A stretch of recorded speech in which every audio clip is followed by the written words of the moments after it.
El Tren Maya, una obra titánica que prometía desarrollo, que prometía más turismo, más progreso para nuestro estado, para nuestra región, que conecta a 5 estados de la República.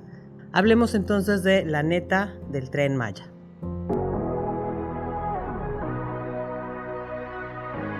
En un mundo saturado de medias verdades y máscaras sociales, nace un espacio donde la autenticidad es la regla, no la excepción. Donde cada historia y cada conversación es un viaje sin filtros hacia la esencia de la realidad. Bienvenidos a Las Mil y Una Netas, el podcast que se atreve a decirlo todo, a explorar cada rincón de la verdad y a desafiar los límites de lo convencional. Aquí, lo real no es lo que parece, sino lo que se siente, se vive y se comparte. Así que si estás listo para embarcarte en este viaje de descubrimiento y sinceridad, ponte cómodo y escucha con el corazón abierto, porque las netas más impactantes están a punto de ser reveladas. Las Mil y Una Netas. Hola, ¿cómo están? Bienvenidos a este nuevo episodio de Las Mil y Una Netas. Como ya les comenté, el día de hoy vamos a hablar de este proyecto del Tren Maya, y para hablar de ello desde una perspectiva real, desde la neta del Tren Maya, tengo aquí conmigo a dos invitadas que la verdad yo admiro muchísimo. Son dos amigas, Laura Rubio y Patricia Godínez, que bueno, además de ser ciudadanas de Playa del Carmen desde hace muchos años, están siempre luchando por las causas ambientales. Yo les llamaría ambientalistas. Ahorita ellas me comentaron algo respecto a eso que ellas mismas nos van a explicar. Bienvenidas, Laura y Pati, ¿cómo están? Gracias, Audrey, pues aquí, muy emocionadas para hablar del tema. Yo también, desde hace, pues ya teníamos algunas semanas intentando hacer este podcast, porque bueno, el Tren Maya es una realidad, lo tenemos aquí, y nosotras como habitantes de la zona tenemos otros datos, ¿verdad? Exacto, tenemos otros datos, y pues como dices, ya sucedió, ya está aquí, y pues tenemos que saber exactamente lo que implica en este momento, pero sobre todo lo que implicará a futuro, que es precisamente lo que hemos tratado de evitar como ciudadanas participativas, ¿no? Así es. Hoy por hoy, para nosotros estamos viendo el impacto que está teniendo en el Tren Maya y el inminente problema que va a representar en un futuro, que ya está representando actualmente para nuestro medio ambiente, para nuestros recursos, y justamente porque creemos que es hora de actuar, estamos haciendo este episodio para que más gente se entere de lo que realmente está pasando en esta zona, y justamente dentro de este movimiento de apoyo, de comunicación respecto a lo que está pasando, surgió por ahí una agrupación que se llama Sélvame del Tren. Ahorita nuestras invitadas nos van a hablar del tema, pero previo a empezar ya de lleno con el tema, ahí vamos a decir una serie de mitos o verdades que a lo largo del episodio nos vamos a dar cuenta si son neta o son falsas, ¿ok? La primera de ellas es: el Tren Maya conectará 5 estados del sureste mexicano. Bueno, esa es la primera. La segunda es: se ha reportado un incremento en la reubicación forzada de comunidades indígenas debido al Tren Maya. Y la tercera es: el proyecto del Tren Maya fue aprobado sin ningún estudio de impacto ambiental. ¿Ok? Bueno, esas son las 3 afirmaciones, y a lo largo del episodio vamos a estar descubriendo pues cuáles son neta y cuáles son falsas, ¿ok?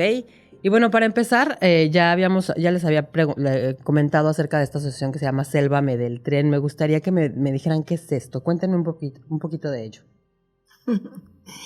Bueno, el mito precisamente de Sélvame del Tren es que somos una asociación, o que es una asociación que está dedicada solamente a estar en contra de una forma de pensar. Uh-huh. En contra del progreso, en contra del proyecto, y que además es financiado por gente que no está aquí y que está fuera de aquí, ¿no? O que tiene otros intereses. Esto es totalmente falso, totalmente falso. Yo diría que Sélvame del Tren es de esas cosas que hoy de moda siempre dicen es orgánico, totalmente orgánico. Cuando nosotros pertenecemos a una asociación ambiental. Como ciudadanas tuvimos que buscar de alguna manera esas agrupaciones que están organizadas precisamente para actividades que tienen que ver con el medio ambiente, porque a lo mejor tanto Laura como yo lo hacíamos de manera natural, yo maestra, Laura enamorada verdaderamente de los árboles, de las plantas, de la naturaleza. Encontramos esta posibilidad de reunirnos en esta asociación para poder realmente ayudar, ¿no? ¿Qué es la asociación Mose-Cuxtla? Que es la asociación Mose-Cuxtla, que tiene 23 años trabajando aquí en Playa del Carmen para pues educar y para difundir todo lo que tiene que ver con las características del lugar. Nosotros encontramos esta devastación de árboles, ¿no? Cuando se pasó a la carretera, que se quitó de la carretera el Tren Maya y de pronto se anunció que iba hacia la selva, pues no teníamos, nadie daba información de dónde iba a ser. Una gran preocupación para los especialistas. En ese entonces no veíamos la magnitud nosotros, pues porque no somos especialistas ni expertos en lo que ellos son, biólogos, geólogos, etcétera. Sin embargo, cuando nos denunciaron precisamente a Mos Ayazcuxtal, unos pobladores que estaban tirando árboles en tal zona rumbo al relleno sanitario, fuimos a ver y efectivamente ahí descubrimos que sería el trazo del Tren Maya por la magnitud de la devastación de árboles, ¿no? A raíz de eso empezó a difundirse la noticia y decidió un biólogo tan conocido aquí, Roberto Rojo, ¿sí?, hacer una manifestación en el lugar, pedir un SOS, hacer un SOS con piedra, ¿recuerdas? Esa manta tan famosa que ha pasado hasta en Europa, porque se la han llevado, que se dice ecocidio, roja, la hicimos en la noche, precisamente en Mos Ayazcuxtal, en una manta que tenía Lupita de la Rosa, que es parte de la asociación. Bueno, son las fundadoras, Laura Patiño y Lupita de la Rosa, las fundadoras de esta maravillosa asociación. Hicieron la manta, ¿no? La pintaron como pudimos y al otro día había una manta que decía grandototota de cocido porque sabíamos que el presidente iba a pasar por helicóptero. Entonces tenía que ver esas letras con piedra que decían SOS y esa gran manta que decía ecocidio. Y se empezó a juntar población de Playa del Carmen, todos los interesados en eso, sobre todo algo que me llamó mucho la atención, sobre todo buzos. Llegaron muchos grupos y muchos negocios y mucha gente que se dedica precisamente a eso, que es tan importante aquí, en este lugar. Y llegaron ellos. Fue tal que nos conocimos asociaciones, cenotes urbanos, Mos Ayazcuxtal, Gema del Mayab, muchísimas organizaciones que incluso no estábamos unidos, ¿sí? Cuando llegan unos buzos con un cartón que decía Sélvame del Tren. Nos gustó la frase y entonces tomamos esa frase para el grupo de colectivos que íbamos a defender nuestro territorio, que íbamos a defender nuestros árboles, nuestras cuevas, todo. Y es como nació Sélvame del Tren y sigue siendo eso. Pero hemos tenido alianzas y hemos tenido una difusión de gente que nos ha querido ayudar, como lo que sucedió con los artistas. Sí. Que son conocidos, son personas de las que nosotros nos agarramos, porque pues era difícil que estas voces llegaran a donde queríamos llegar. Exacto. Que la gente supiera que no solamente estábamos defendiendo nuestro territorio, sino algo muy importante para México y para el planeta. Y esa es la razón por la cual se hizo tan famoso Sélvame del Tren, y es lo que se conoce, pero ni somos asociación, ni recibimos dinero de absolutamente nadie. Por el contrario, pasamos la charola en todo momento para pagar un boleto de avión a alguien que va a dar una conferencia y difundir el problema. Y somos ciudadanos todos de Playa del Carmen que estamos viviendo esta situación. Eso es Sélvame del Tren. Ciudadanos preocupados por el medio ambiente, por la comunidad en la que vivimos. Laura, tú me decías hace un momento, yo las quería presentar como tal, como ambientalistas, y tú me decías algo al respecto. Cuéntanos de eso. Sí, a mí la palabra activista o ambientalista, ese ista, siempre me ha sonado mal, porque siento que es como categorizar a una persona y volverla como el blanco, tanto de críticas como decir, pues que sean los ambientalistas los que resuelven el problema, ¿no? Como si yo fuera una persona diferente a ti, o a Pati, o a la persona que nos sirvió el café abajo. O sea, somos todos iguales. Aquí el mensaje que queremos llevar es que lo que está pasando aquí es problema de todos. Es problema de cada uno de nosotros. Y no lo va a resolver un ambientalista que está por allá, o no lo va a resolver la presidenta municipal, o no lo va a resolver, nadie lo va a resolver si no somos nosotros los que abrimos los ojos, vemos el problema y lo atendemos. Por eso no me gusta que digan cualquier ista, porque el ista siempre es el blanco de algo, ¿no? Y nos separa de los demás, cuando lo que tenemos que hacer ahorita es darnos cuenta que todos somos iguales y que la bronca es de todos. Todos tenemos la responsabilidad. Todos debiéramos caer en ese rubro de ambientalistas para cuidar de nuestro medio ambiente, ¿no? Sí, y es que imagínense ser un jaguar, estar en tu hábitat natural, disfrutando tu selvita, y de repente empiezas a escuchar unas máquinas que están ahí, pues básicamente masacrando tu lugar, ¿no? Qué feo y qué feo pensar que es el tren del progreso, el tren de la justicia social, porque en realidad es todo lo contrario, ¿no? Me gustaría saber, chicas, bueno, de entrada, felicidades por querer hacer esto, por querer difundir esto que está pasando, porque no todos tienen el valor, porque hoy por hoy vivimos en un país en el que, pues, hablar, alzar la voz y decir las cosas como son es peligroso, ¿no? Entonces, pues felicidades por ello. Me gustaría, primero que nada, saber cuál consideran ustedes que es el impacto más importante a nivel ambiental que está teniendo el Tren Maya. Primero hablábamos, perdóname que te interrumpa, hablábamos primero de árboles, ¿no? Sí. Es complicado porque en la naturaleza las cosas, una cosa que tenemos que hacer los seres humanos, que es fatal, es dividir las cosas, cuando en realidad en la naturaleza todo está unido. Entonces, yo creo que lo que estamos aprendiendo a raíz de esto, porque están surgiendo broncas por todas partes, es que somos un sistema, y cuando empiezas a romper partes de un sistema o lo consideras separado, todo el sistema se echa a perder. Entonces tenemos problemas muy fuertes con los habitantes de este lugar que tienen ciertas formas de vida que están siendo perturbadas, que están siendo rotas. Tenemos mucho problema también, una cosa que se decía mucho al principio es que estaban tratando de hacer una manifestación ambiental para un tramo que iba a ser gigantesco y que pasaba por diferentes sistemas que no son los mismos. Entonces estaban rompiendo corredores biológicos dentro de un solo trazo, lo cual es darle en la torre a los sistemas, ¿no? También estamos afectando el agua, pero estamos afectando también a la selva, estamos afectando también a las personas que vivimos aquí. O sea, son como muchos temas. Ahorita lo que nos está ocupando mucho, que está sonando mucho porque nunca pensamos que llegara hasta ahí, son el agua, son las cuevas. Porque lo que no había, o sea, no había que tocar nada, pero lo que no había que tocar bajo ninguna circunstancia es el acuífero. Todos sabemos lo que está pasando con el agua. Entonces, quizás lo que nos está llamando más ahorita es la contaminación del acuífero y la ruptura del sistema de cuevas sumergidas pues, más grande del mundo. Y es el acuífero del que vivimos todos. Bueno, a mí me gustaría comentar algo. Lo que comenta ella es exactamente perfecto en el sentido de que somos, como seres humanos, parte de este ecosistema. A veces el ser humano se considera como si fuéramos los dueños, porque pensamos, porque tenemos razonamiento, y nos alejamos de los animales. Pero realmente somos un elemento más de la naturaleza que está trabajando junto con todos los demás organismos de la naturaleza para sobrevivir en este planeta. Eso primero tendríamos que entenderlo para saber en qué nivel de humildad deberíamos de enfrentarnos a esta situación. Pero lo más importante de este lugar, como dice ella, que llegamos al agua, es ¿por qué tenemos un acuífero tan grande?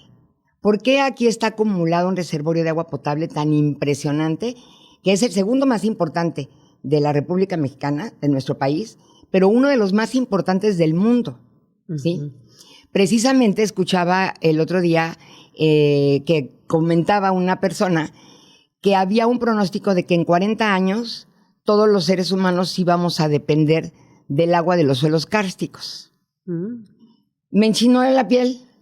Porque llevamos 2 años entendiendo, comprendiendo de qué se trata un suelo kárstico. Entendamos que la península de Yucatán es el último fragmento de tierra que emergió del mar. Y obviamente todo el terreno es calcáreo. Sí. Si tú quieres sembrar un árbol, metes el pico y te siembras porque te encuentras inmediatamente con piedra. O sea, el nivel de suelo que tenemos es muy delgado, inmediatamente salimos a la parte de calcárea. Entonces, esa es la razón por la cual el agua que cae en esta zona permea hacia el acuífero. Pero ¿por qué puede permear y por qué puede hacerlo tan lentamente? Cuando entras a la cueva y ves una estalactita y ves la gota que está cayendo y cuántos segundos tarda en caer, dices, no inventen, ¿cómo es que se llenó todo esto?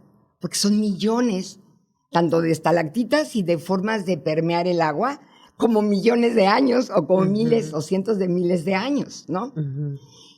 Cuando eso sucede es porque también los árboles, con sus raíces y con todo lo que generan en la naturaleza de vegetación, que se cae, que se seca, que vuelve a renacer, etcétera, van distribuyendo esa agua a lo largo de toda la selva, de tal manera que siempre hay humedad, y eso siempre se está yendo al acuífero. Existe aquí geológicamente lo que se llama la fractura de Holbox, que es una fractura muy importante porque es donde se va casi todo el agua que corre hacia el mar Caribe. Okay. Por eso, justamente la zona entre Playa del Carmen y Tulum tiene un mayor número de cuevas por la cantidad de agua que corre precisamente y desemboca en el mar. Esa es la razón de las cuevas. Y las cuevas no son exactamente iguales nunca, porque depende de las corrientes y de las venas de agua. Si un día se tapa un cenote o una vena de agua porque van a construir un residencial, esa agua tiene que encontrar otro curso. Y forzosamente lo va a buscar. Y puede ser el residencial de junto. Y de repente puedes tener socavón son en las ciudades, un colapso en techo, porque nosotros vivimos sobre el techo de esas cuevas. Los cenotes son precisamente esos ríos que salen a la luz cuando un techo colapsa. O sea, como quien dice, todo esto está construido sobre agua, ¿no? Sí. Todo nuestro...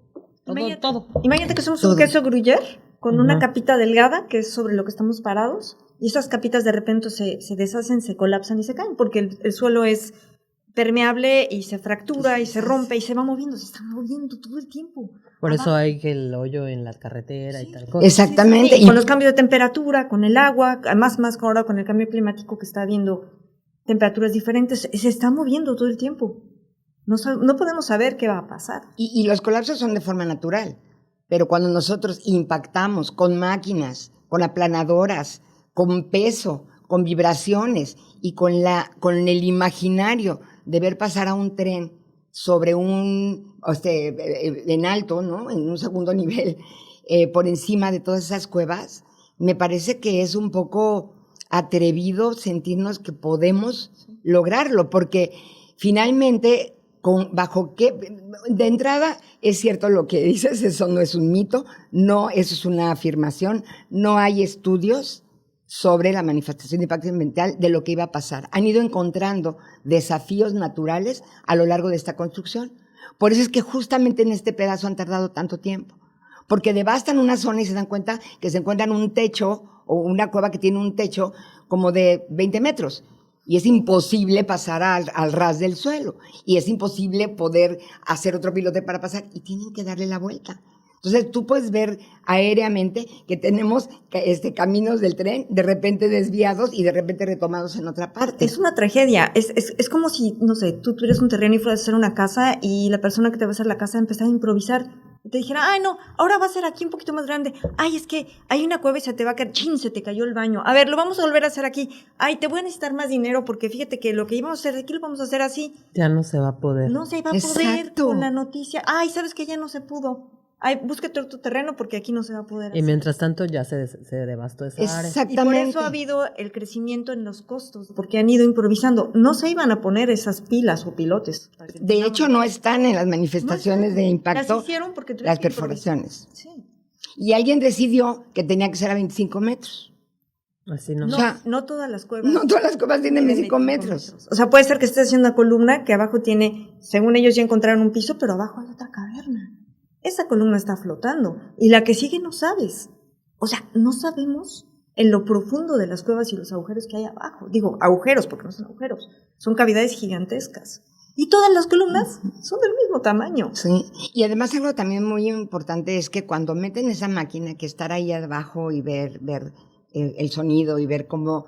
Cuando tú ibas a visitar una cueva te decían, no toques por favor las estalactitas porque la grasa de tus dedos van a impedir que salga el agua, ¿no? No, hoy las estalactitas están en el suelo. Se ven los techos casi planos, ¿sí? Qué tristeza. En esa zona los ves como si fuera un techo aplanado, porque todas las estalactitas pues ya cayeron, están en el suelo, ¿no? Y cuéntales de qué son los pilotes. De entrada, el pilote, ¿sí? Es una camisa de acero, que es la primera que introducen. Después, una de varilla, un molde de varilla que cubre que va por dentro de la camisa de acero, ¿sí? Y se vacían más de 300 metros cúbicos de cemento a cada uno de los pilotes. ¿Cuánto? La cantidad no sé si estaba correcta, porque la escuché de todos ellos y no la recuerdo y no quisiera equivocarme, okay. Eso es de los expertos.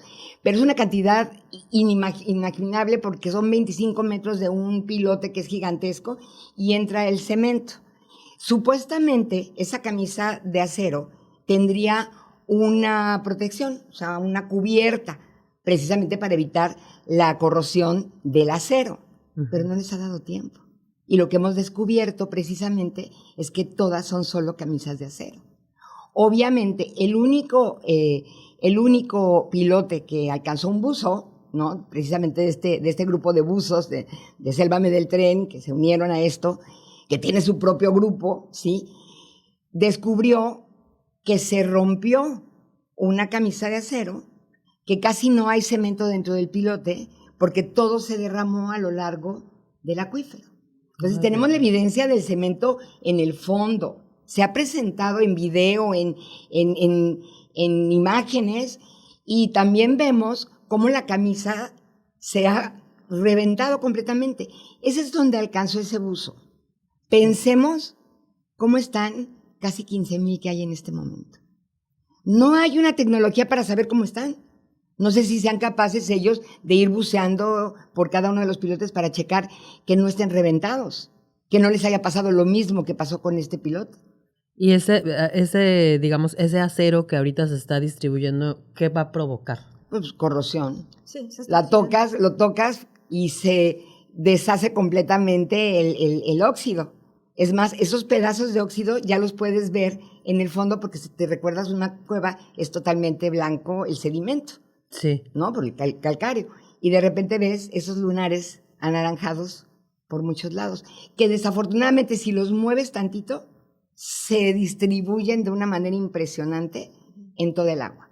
O sea, y es agua que no está siendo contaminada en un cuerpo cerrado. No es un cuerpo de agua cerrado, no es un lago o una situación. Limpiar, ¿no? Es exacto, que lo puedes limpiar o que se queda ahí, que se limita. No, es agua que estaba en ese momento, donde se tomaron las imágenes y nos las compartieron y movieron el agua. Esa agua va hacia el mar y pasa por todos los lados que tenga que pasar. Puede pasar por los cenotes, que son una fuente de ingreso importantísima para la gente de este lugar. Puede pasar por una de las casas, puede pasar por las embotelladoras. Termina saliendo en el mar. Eso no lo podemos saber.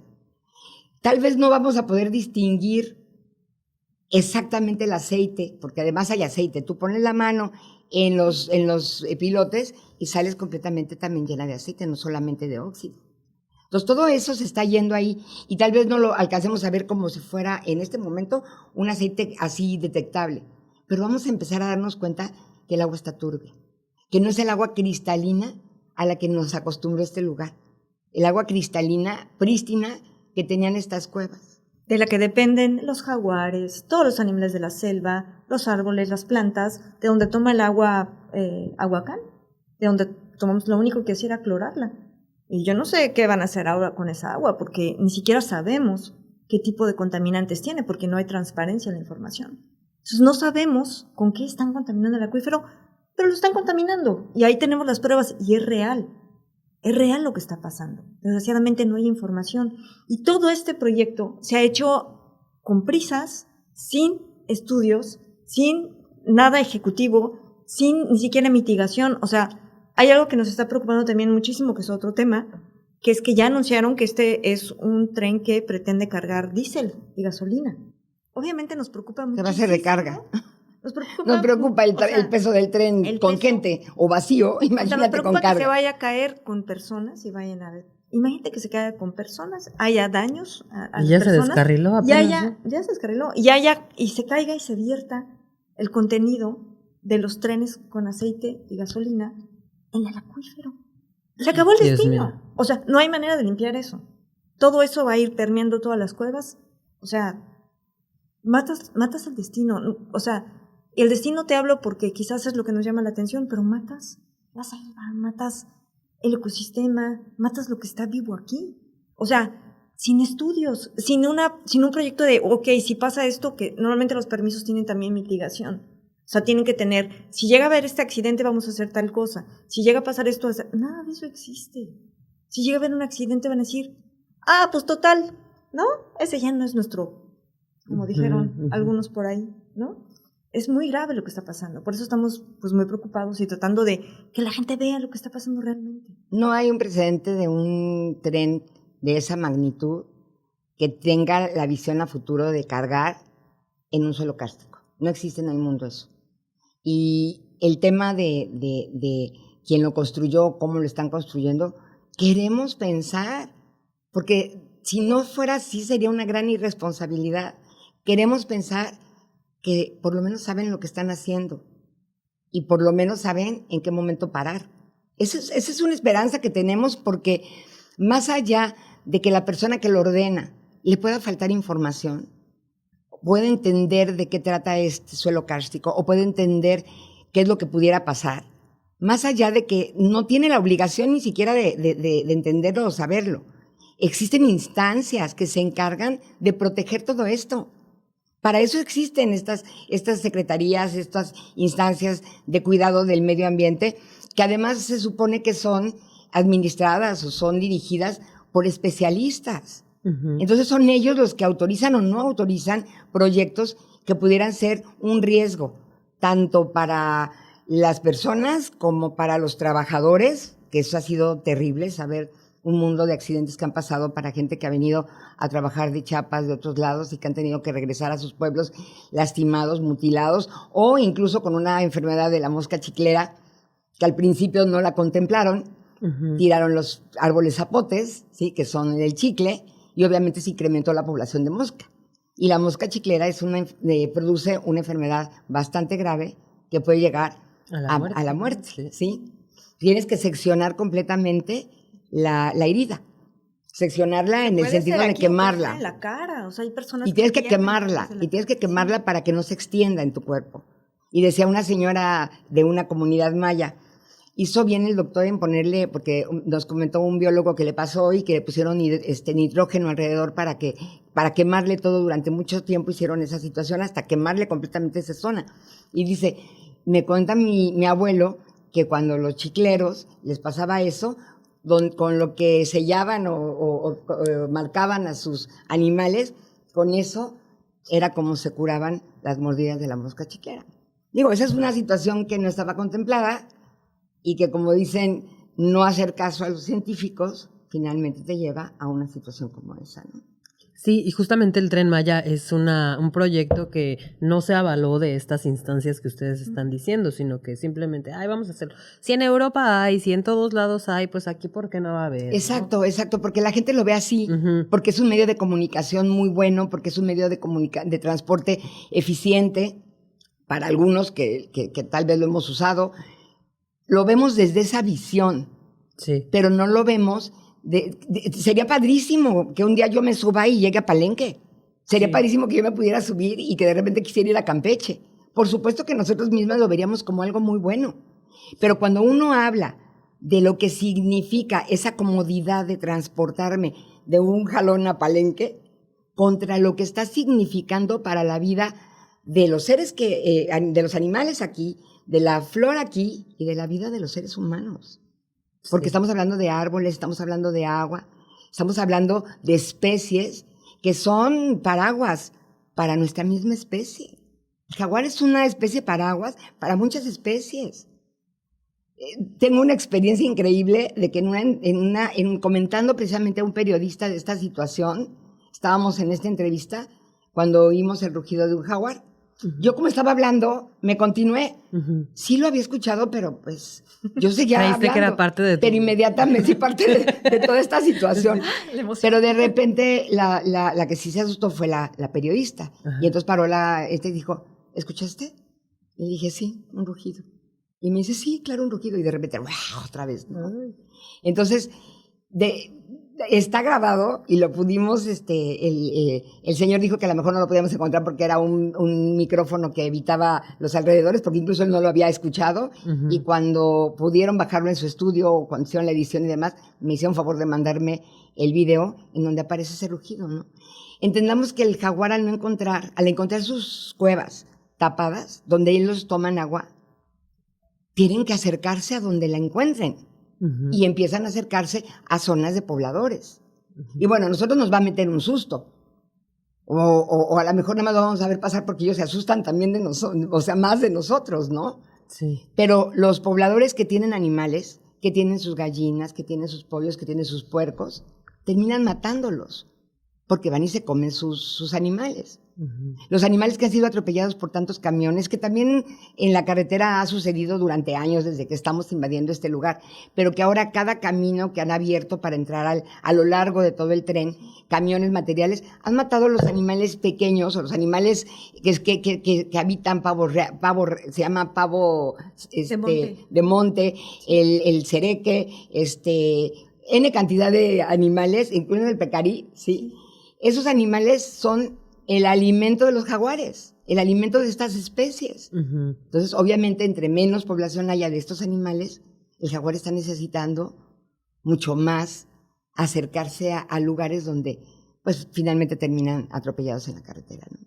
Y son una especie paraguas, que quiere decir, de esa depende todo lo que significa, pues, la existencia orgánica de este planeta, de este ecosistema. Oigan, ¿y por qué, si ya se había planteado la ruta que fuera sobre lo que ya estaba devastado, o sea, la carretera, digamos, por qué decidieron cambiar de ruta? Pues mira, hubo muchísima queja, y nosotros la entendimos perfecto, sobre el tema de que cómo después de la pandemia, cómo iba a vivir este lugar un impacto como en la única carretera que se tiene de norte a sur. Es la única carretera que existe hasta el día de hoy. Entonces, lo que pasa en esa carretera, desde un colapso como ya pasó, desde un accidente grave como ha estado pasando precisamente por tantos camiones que han pasado, ¿sí? O porque alguien se manifiesta por alguna inconformidad, ¿sí? Se paraliza el Estado. No hay manera de pasar a un aeropuerto, llegar a Cancún o llegar a la capital, a Chetumal, etcétera. Entonces, se entendía perfectamente que una construcción que iba a durar 2 años en ese entonces, recordemos que empezó en el 22, estamos en el 24, y hay una parte, o sea, que no está terminada, ¿no? Más bien nada está terminado, porque si tú vas a la estación de Cancún, todavía la gente está trabajando. Y si tú vas a la de Playa, peor, porque todavía están metiendo esos pilotes o esos agujeros, ¿para qué? No sé, pero todavía juntitito a la estación están metiendo todavía estos gigantescos rodillos para romper el suelo kárstico, ¿no? Entonces, aunque está inaugurado, aún no está terminado. Imagínate que eso hubiera pasado en esta carretera.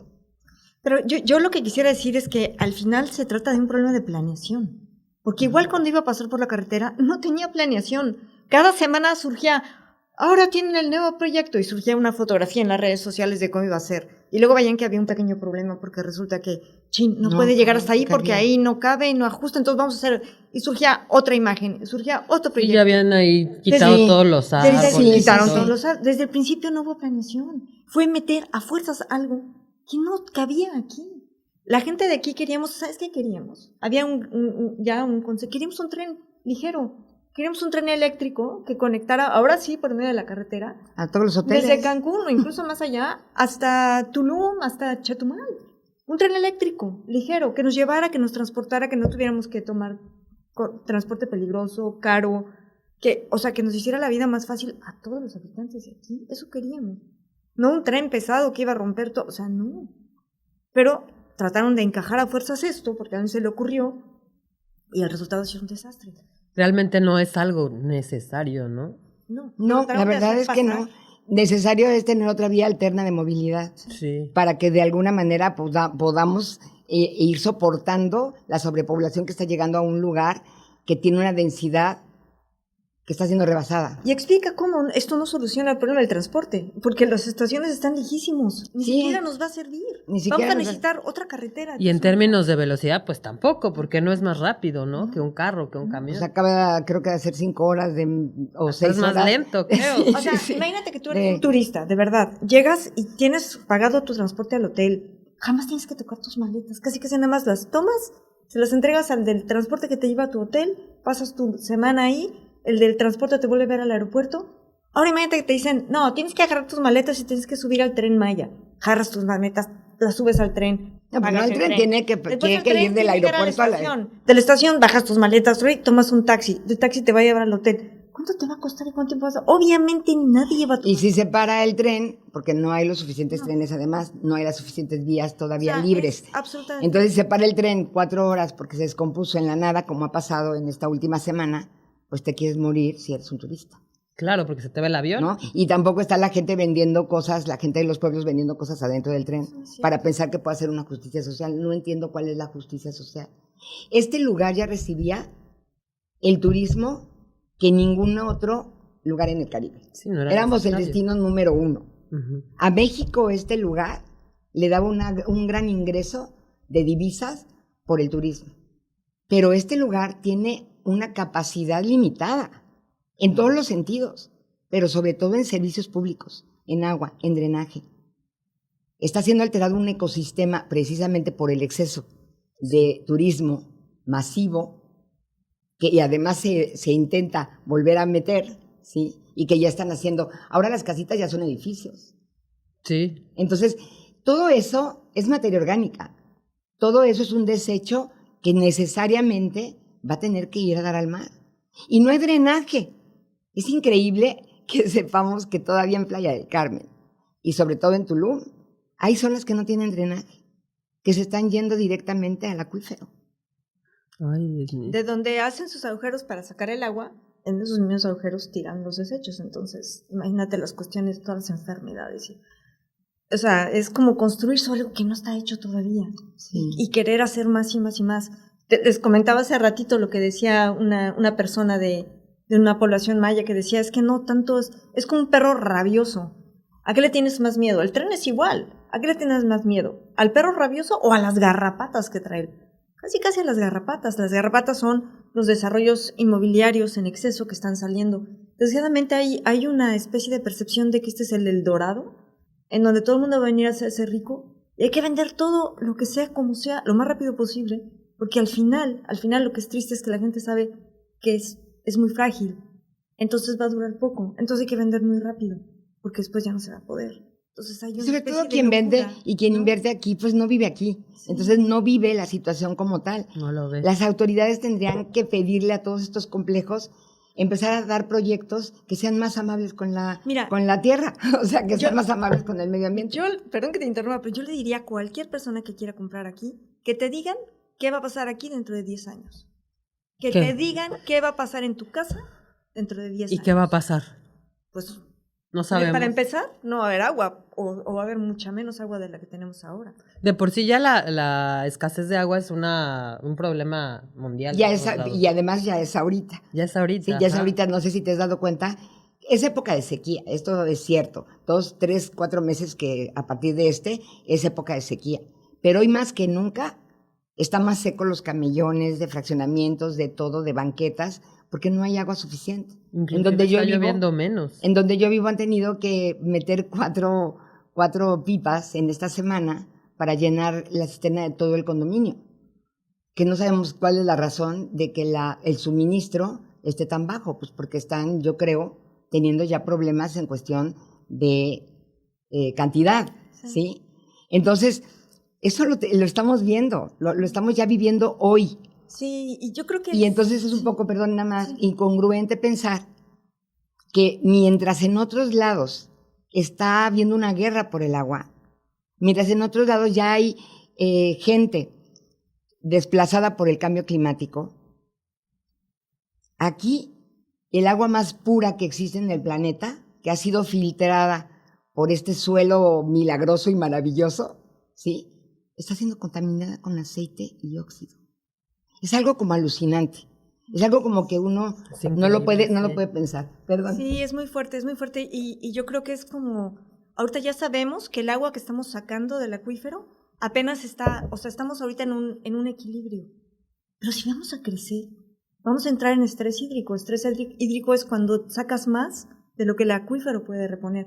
Y como decía, se sienten muy secos los camellones. ¿Por qué? Porque ya el suelo no está húmedo. Y ese suelo tiene que estar húmedo también para que haya evaporación y para que llueva. Porque la selva y las lluvias, hay todo un ciclo en donde se retroalimentan. Entonces, mientras tú más árboles quitas, mientras más deforestas, menos llueve. Y mientras más personas hay, más agua necesitamos. Claro. Entonces necesitamos más agua y llueve menos, como que cualquiera se da cuenta de que algo no está funcionando. Y yo lo que digo es, ¿a qué horas los ciudadanos nos vamos a dar cuenta de que el gobierno no nos va a resolver los problemas?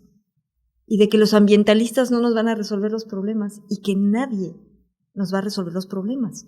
Todos tenemos a nuestro alcance la información en las redes sociales, en YouTube, o sea, te pones a investigar y tienes toda la información. Busca con agua, busca lo que está pasando.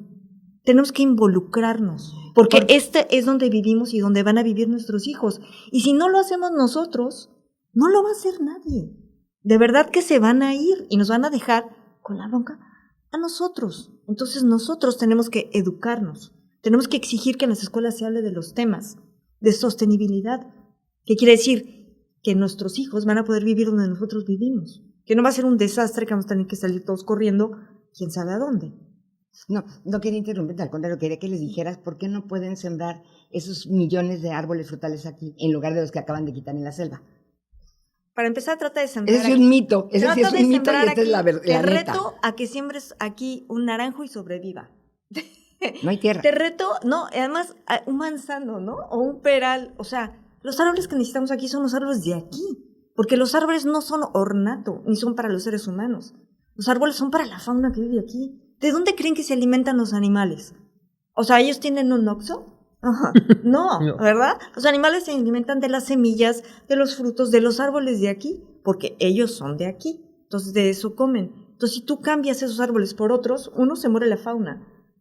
Dos, empezamos a tener más plagas, porque hay todo un equilibrio, más mosquitos, más dengue, más enfermedades. O sea, destruimos todo. Y aparte, para que esos árboles sobrevivan, y me lo han dicho personas a las que estaban en este programa que algunas mujeres le llaman sembrando caguamas, que se me hace más adecuado, porque nada más se están echando las caguamas con la lana que reciben.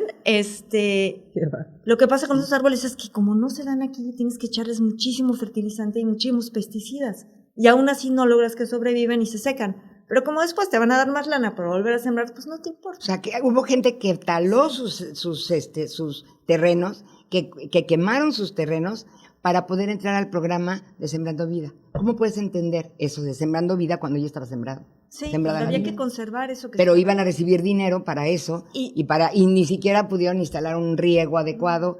Y entonces, como dices, reciben el dinero como si fuera una beca más. Porque lo necesitan. Lo necesitan. Claro. La tragedia aquí es que la pobreza hace que eso funcione. Porque no es que quieran los árboles, es que necesitan el dinero. Entonces, pues, ¿cómo no vas a recibir el dinero? Claro. Cuando lo necesitas. Sí, realmente es increíble que esté teniendo todos estos impactos tan negativos y que la obra siga. Sé que ha habido algunas acciones ya jurídicas en contra de ello que se han pasado, o sea, que como si no en este existiera. momento, simple y sencillamente, hay una suspensión definitiva precisamente al tramo 5 Sur por las afectaciones que está generando. Porque efectivamente no hay una autorización de pilotear.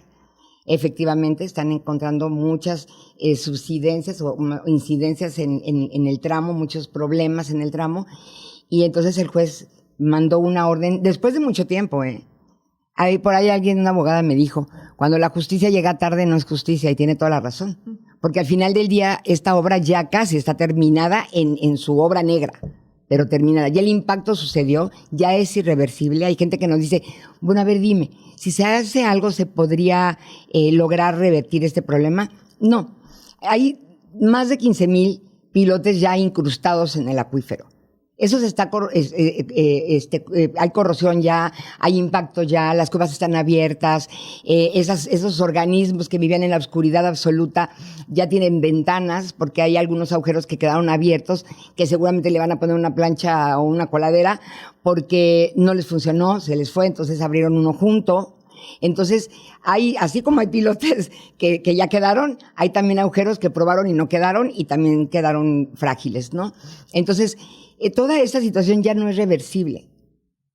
Sin embargo, todavía tenemos la posibilidad de salvar el agua de toda esta zona que es la más importante, que es el tramo 5 Sur. Sí. Y por eso hay una suspensión definitiva, y hasta ahora el juez, que tenemos 2 años pidiéndole, rogándole, suplicándole que venga aquí, que es otra situación también que nos ha costado trabajo, nos piden evidencia oficial.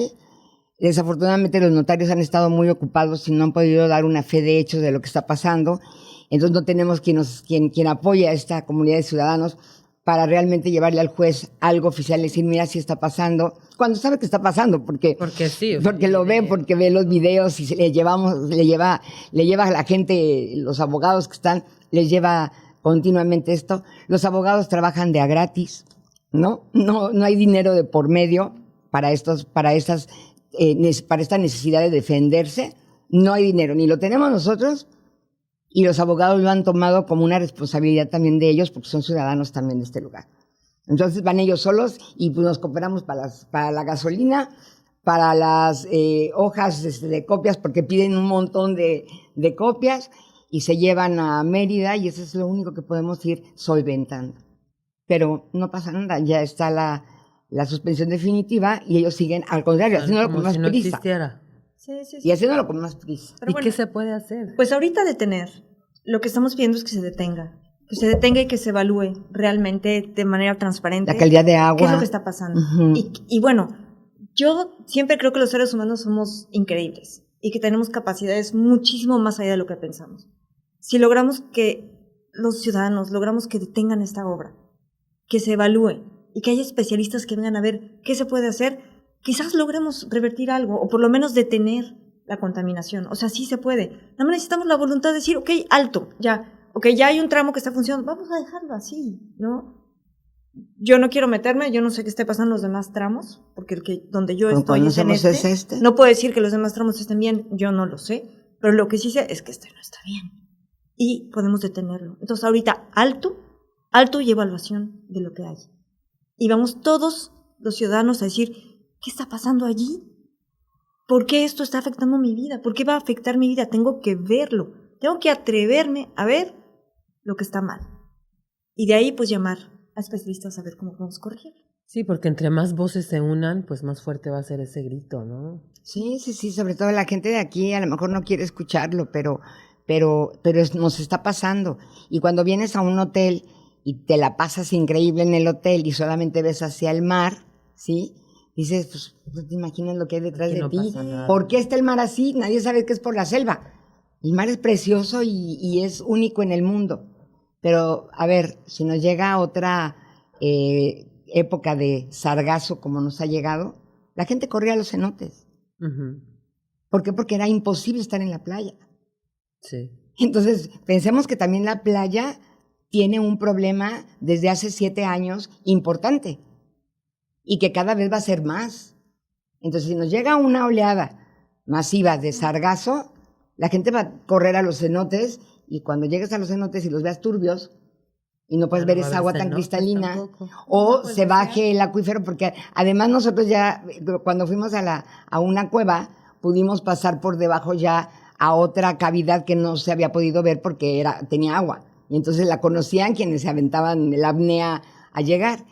La última vez que fuimos a despedirnos de Dama Blanca, que era nuestra cuevita que estaba en la orilla, que les servía mucho de escuela a cenotes urbanos, llevaban a muchos jóvenes y niños para que entendieran lo que era una cueva, por eso era una cueva que quería muchos cenotes urbanos, ¿sí? Fuimos a despedirnos porque finalmente ya la iban a impactar, y ese día todos pudimos pasar a la siguiente cavidad. Impresionante también. ¿Qué quiere decir? Que también el acuífero baja, sí. Y que entonces se van a empezar a poder abrir más caminos, pero eso es un indicador de que estamos teniendo menos agua potable. Además, has de saber que el agua de abajo es desalada, ¿sí? El acuífero es como si fuera una lancha. Me encanta ese ejemplo que pone Guillermo, que estamos nosotros como en una lancha, ¿sí?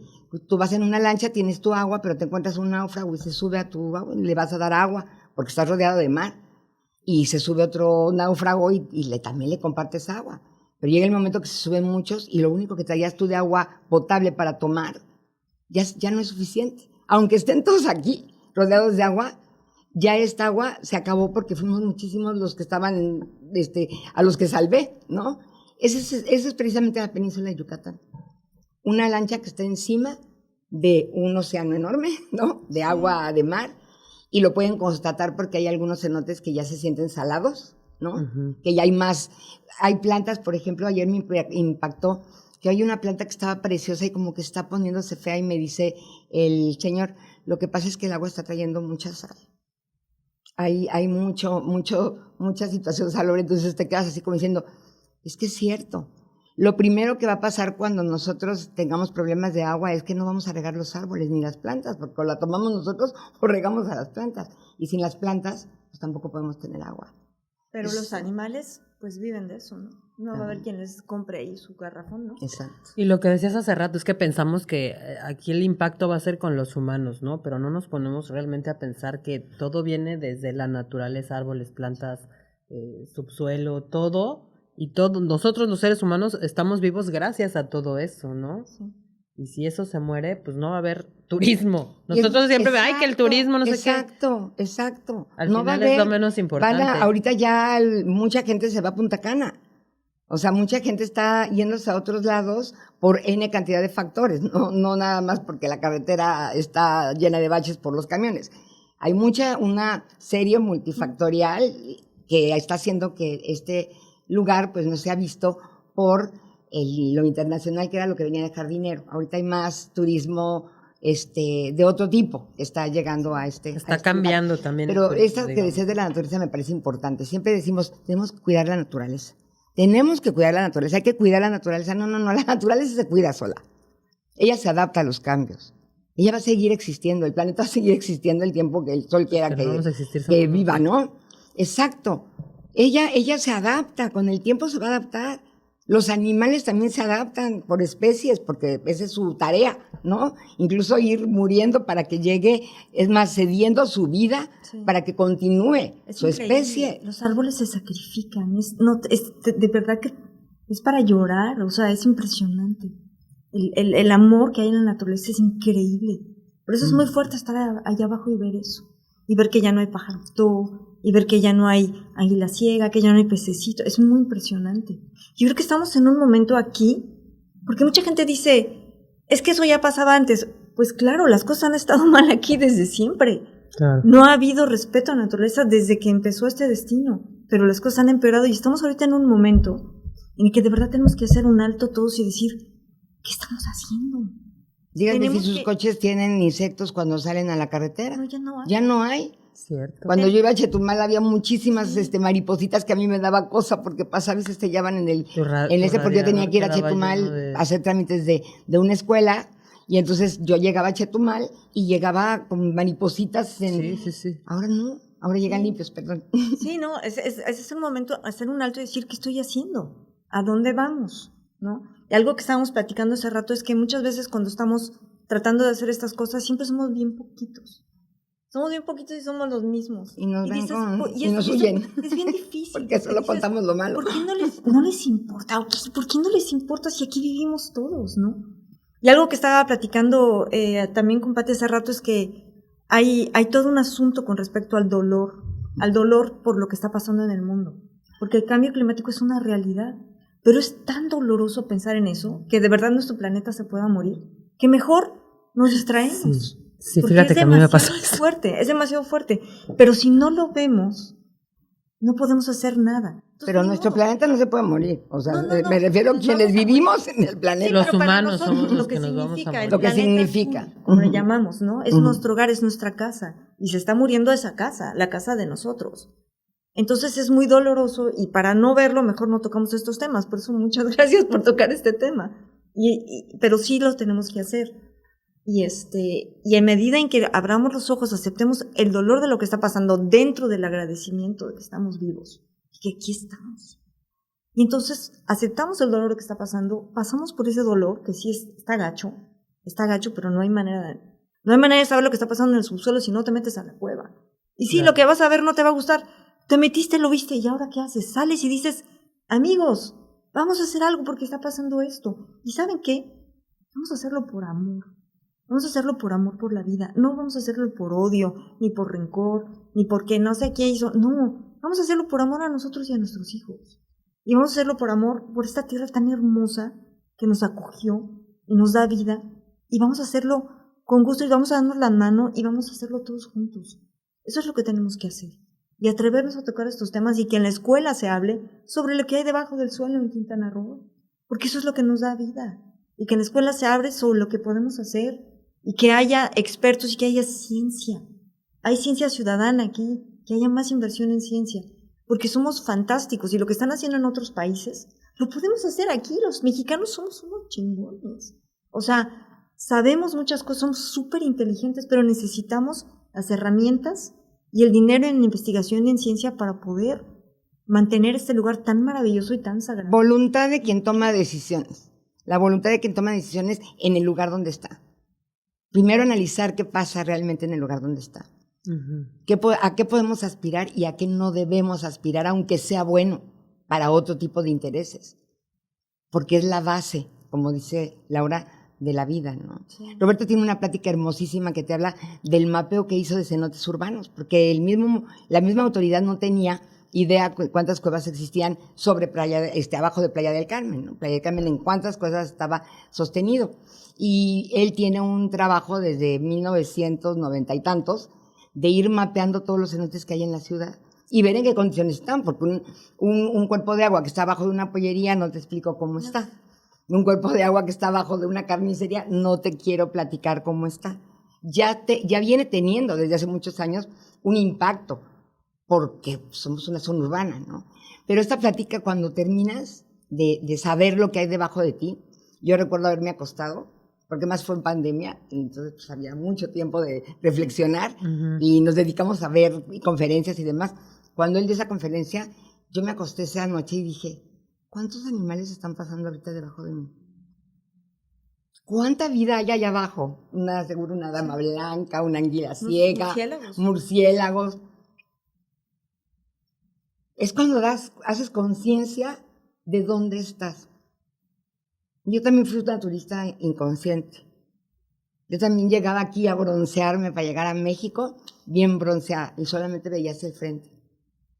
Cuando dicen, llegaste a tu paraíso, y siempre me dicen, ya te vas a tu paraíso, estás en tu paraíso. Y les digo, cuando me enteré de este lugar, de lo que significa ambientalmente este lugar, de por qué ese mar que yo veía allá adentro es de ese color, y esa arena de ese color. Y cuando me enteré que lo que yo me bronceaba terminaba con todos los días de allá enfrente, se acabó mi paraíso. Sí, y me convertí en lo que hoy soy. Sí. Sí, claro. ¿Cómo ves? No, pues está súper impactante. Es como me convertí en esto. Sí. Yo no soy ni bióloga, yo soy maestra y me encanta enseñar. Lo he hecho toda mi vida. Trabajé en escuelas toda mi vida, en México y aquí. Entonces a mí esto me impactó y por eso lo difundo. Yo ni soy bióloga, ni geóloga, ni nada, pero nos hemos dedicado a buscar al mejor geólogo, al mejor biólogo, al mejor de las especies murciélagos como Rodrigo Medellín. Nos han escuchado todos. Todos los especialistas de este país más importantes nos han escuchado. Nos han dado la clase. Lo hemos visto en un Zoom. Nos sentimos honrados porque ellos están impulsándonos a seguir siendo esta voz. Pero no encontramos eco en la misma gente que vive aquí. Por eso decimos, ven a caminar con nosotros, métete a la cueva, siente lo que se siente estar en esa cueva adentro cuando apagas la luz y estás en esa agua clara y sientes que estás de verdad en el seno del mundo, o sea, es la madre tierra, es impresionante lo que sientes allá abajo, el silencio profundo, de repente se escucha un sonido de un pájaro, o de repente sientes el aleteo de un murciélago, pero te sientes a salvo y te sientes bien. Y eso es lo que tenemos que defender. Exactamente. Es que por algo estos cenotes eran sagrados ¿De para verdad? los mayas, ¿no? Ay, ese es un tema que, bueno, ella lo explica muy bien. No lo explica, lo difunde muy bien porque lo hace desde esta parte humilde de que no nos podemos imaginar lo que ellos sienten. Lo sabemos. Yo he estado en un centro comunitario maya escuchando por 5 horas, que fue increíble, sí. Su historia en la cultura, su historia en su día a día, su historia de enojo de decir, ¿quién dijo que es un progreso llegar a una ciudad donde voy a estar en una casa de 2 metros, 2x2, ¿sí? Muerto de calor, sí, junto a otra, y además sirviendo pues refrescos o cuidando un estacionamiento o siendo una recamarera? Eso para mí no es un progreso. Asómate y ve cuál es mi jardín, es la selva. Asómate y ve de qué me alimento. Y asómate y ve, este es mi entorno. Y asómate quiénes son los de junto y los de al lado. También son mi familia, porque nos cuidamos entre todos. Verdaderamente yo estaba extasiada de escuchar muchas cosas de ellos, que para mí dice, ¿cómo podemos decir que nosotros tenemos un progreso? Si son más sabios ellos, en todos los sentidos. Y hasta viven más felices. Son felices. Nadie, los ves porque viven diferente a ti, porque tú tienes una casa de techo y ellos los tienen de lámina, o porque lo tienen de carrizos, y uno piensa que son pobres. Y uno piensa que están en una situación en donde vas a ayudarlos. O que quisieran no es irse de verdad. ahí, ¿no? Sí. Ellos, muchos son felices, pero les hemos metido en la cabeza esta aspiración de llegar a un lugar en donde va a encontrar un mundo totalmente diferente al suyo. Y ellos, los que sí han creado esa conciencia, los que sí han entendido y se han dado cuenta de esto, pues también tienen el mismo problema que nosotros de difusión. Ellos también se han visto rebasados en jóvenes que ahora lo que quieren es tal vez recibir un dinero y salir a esta ciudad, porque esto es lo que nosotros hemos compartido, de que esta es la vida, ¿no? Sí, hay historias muy fuertes allá, Sí, muy historias de violaciones a los derechos humanos muy, muy graves. Calakmul es otro programa de podcast, Muy graves, sí. que se te enchina el cuerpo. Ay, Dios mío. Porque Calakmul es una reserva de la biosfera y además categorizada por la UNESCO como Patrimonio de la Humanidad. Pero bueno, lean a esta mujer, se llama Joanna Macy. Joanna Macy. Joanna Macy, se escribe M-A-C-Y, Macy. Ajá. Ella es una mujer de 90 y tantos años, es una maravilla de mujer y tiene este trabajo que se llama el trabajo que reconecta. Y ella explica cómo puedes conectarte con tu corazón y puedes abrirte al dolor por la pérdida, pasar a través de él e ir más allá. Y ya habiendo aceptado lo que estamos perdiendo, podemos con amor, con el amor y con la alegría de estar juntos, de estar sobre este mundo maravilloso, ofrecer soluciones, construir una nueva vida. Y sí se puede y sí podemos, porque somos los seres humanos, somos increíbles. Solo tenemos que atrevernos, porque podemos pasar por el dolor. No tenemos que evitarlo. Si lo evitamos, nos va a pegar peor. Es peor evitar el dolor que atrevernos a verlo, pasar a través de él, reconectarnos con esta tierra y entonces caminar juntos y construir algo mejor.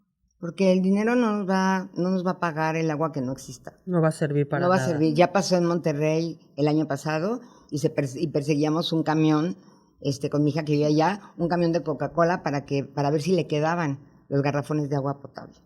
O llegabas al súper como si no te conocieras para que te pudieran vender un galón, porque era por familia, no era o sea, no te lo daban de manera unida, ¿no? Uh-huh. Y estábamos en un lugar en donde lo podías comprar. Las gentes de las casas allá podían comprar una pipa. No les permitían pipa. Casi era ilegal solicitar una pipa, porque había que abastecer a toda la ciudad. Lo vivió la gente poderosa, la gente que tenía dinero para poder resolver ese problema. Tal vez la muy poderosa agarró un avión y se fue a Estados Unidos a estar de vacaciones, ¿no? Pero nosotros no va a bastar el dinero que tengamos. ¿Qué decían en la pandemia? No estamos viviendo lo mismo. Unos pasamos la pandemia en yate, otros lo pasamos en un barco con 5 estrellas y otros los pasaron en una lanchita, las pasamos en una lanchita. Sí es cierto. Era la misma situación, pero de diferente forma. Sí. ¿Y cuáles son los primeros que sufren? Las personas más vulnerables. Aquellas que no tienen el recurso, que viven al día. Tú puedes ir a alguna verdulería de estas calles y vas a ver que la gente llega y compra lo que va a comer ese día. Y vuelve a llegar y vuelve a comprar la cantidad de verdura que va a comer ese día. Es gente que vive al día. Lo que gana en ese día es lo que puede consumir. ¿Qué pasaría si de pronto un garrafón de agua te va a costar 10 veces más de lo que cuesta? Pues habrá gente que lo pueda comprar, pero la gente más vulnerable no. Y ellos son a lo mejor los que menos están informados de esto. Y nosotros, todos los ciudadanos, tenemos la obligación de transmitirlo. Porque visitamos sus pueblos, les compramos sus artículos, disfrutamos esta parte que se considera mágica, ¿no? Ahí es el momento del tú a tú y de poderles llegar a decir, además cuentas con nosotros, ¿no? Claro. Pues qué fuerte toda esta información. Definitivamente tenemos que hacer algo desde donde podamos. Creo que me viene a la mente que podríamos hacer un proyecto de pláticas en escuelas, porque definitivamente es algo que en los programas no está.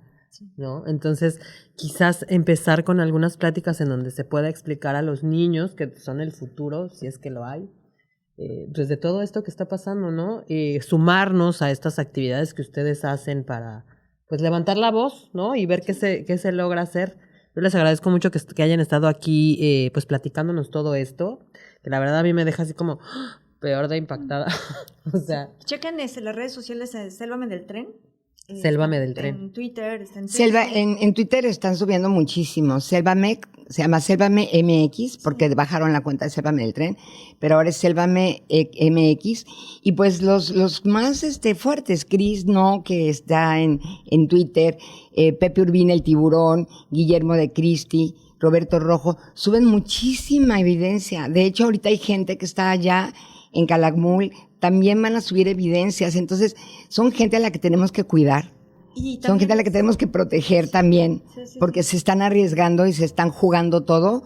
Son 4 o 5 o 7 que nos estamos todos jugando de alguna manera todo por un país de muchísimos millones de personas. Sí, entonces, ayudémosle, protejámoslo. Y aprendamos. Tenemos que conocer dónde vivimos. Todos podemos aprender.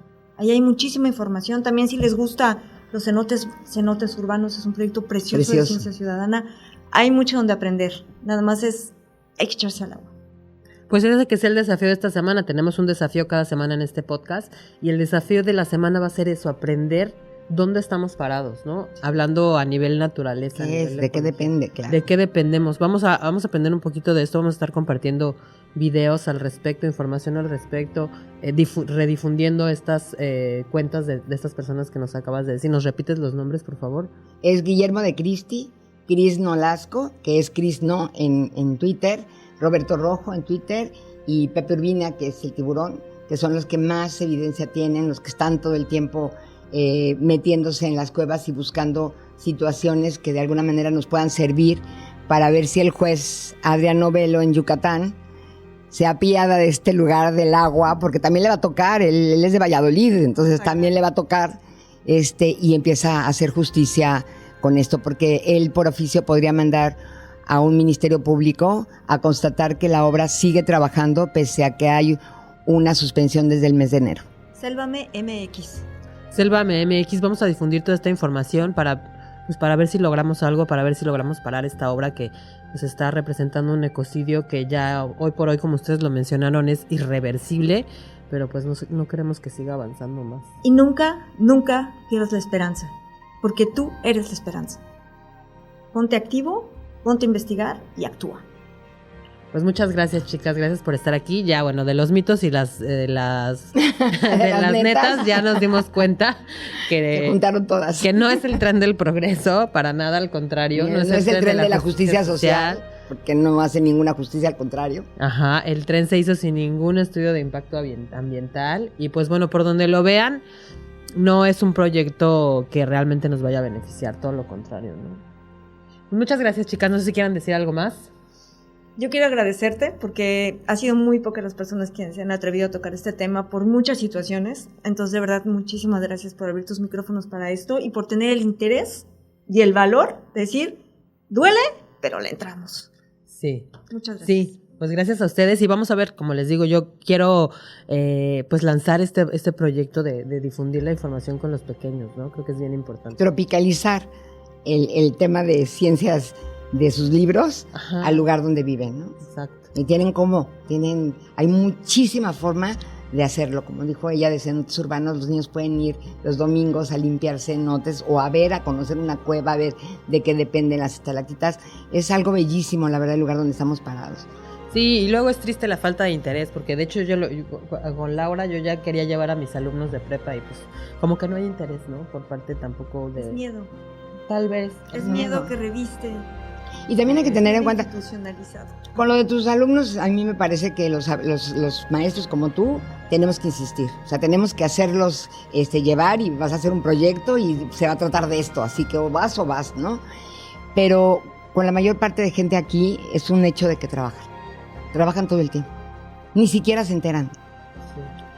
Yo fui a comprar unas chanclas y cuando les expliqué los videos, Unas chanclas me refiero a unos zapatos especiales para pisar piedra. Y el señor se quedaba viendo los videos y decía, pero es que esto no lo vemos. ¿Cómo nos enteramos si estamos aquí metidos y cerramos a las 12 de la noche la tienda de souvenirs, ¿no? Que es donde las conseguí, ¿sí? ¿Cómo nos enteramos?